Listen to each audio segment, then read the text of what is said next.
दरियाए सिंध दादू मोरो पुल के मकाम पर कच्चे के इलाकों में सैलाबी सूरत हाल है। कच्चे के 30 से जायद छोटे बड़े देहात को सैलाबी रेले ने घेरे में ले लिया है। सैलाब की ताज़ा सूरत हाल जानते हैं डॉन न्यूज़ के नुमाइंदे कुर्बान खुश्क से। जी कुर्बान, बताइएगा।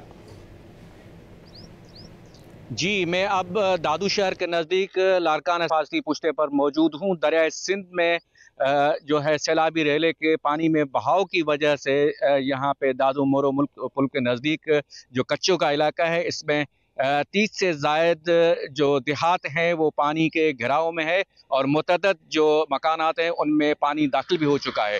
ज़िला इंतज़ामिया का ये कहना है कि यहाँ पे लोगों को आमद-रफ्त के लिए 12 से ज़ायद जो कश्तियाँ हैं वो फराम कर दी गई हैं और जबकि दूसरी जानिब यहाँ पे हज़ारों एकड़ पर मौजूद यहाँ पे कपास व दीगर जो फसलें हैं वो भी ज़ेर-ए-आब आ चुकी हैं। बहुत शुक्रिया कुर्बान।